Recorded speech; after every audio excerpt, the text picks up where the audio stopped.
Ah,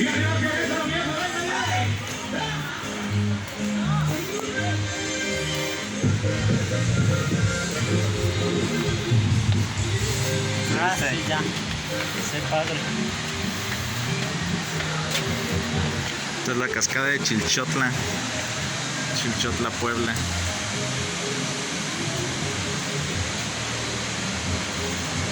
Ahí en la mía se ve oscuro. Pero vamos hasta allá abajo, no manches. Agárralo.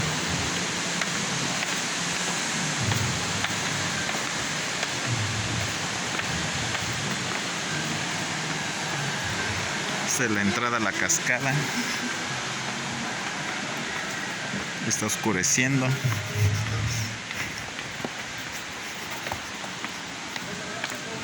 ¿Dónde están aquellos? Se quedaron.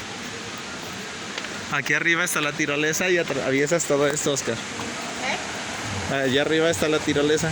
O aquí, creo que aquí. Ahí está el cable, mira. Y atraviesas todo eso. Está mortal, ¿no? No, ya me aventaron. Ay, pero así de esa altura. Sí. ¿Cómo crees? Aquí vamos de montaña a montaña. Nada más ves miniatura. Qué padre.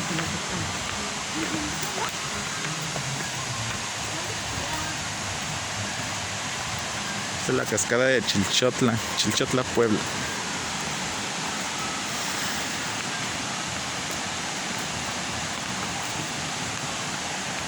Corre, una cosa. ¿Nunca habías venido entonces? No.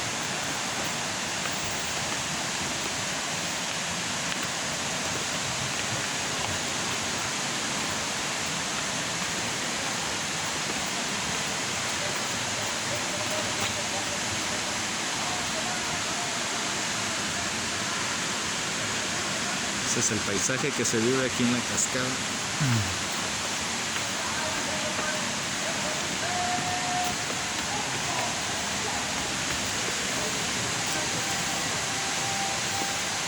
Ahora me empujas, por favor. Por esquivar las piedras me empujas.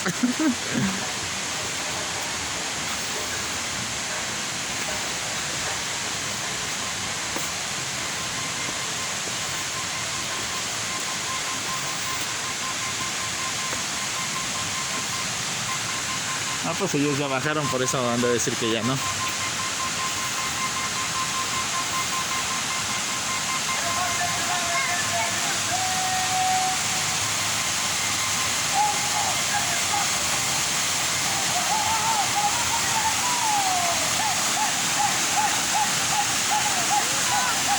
Está tomando la foto en el abajo. No.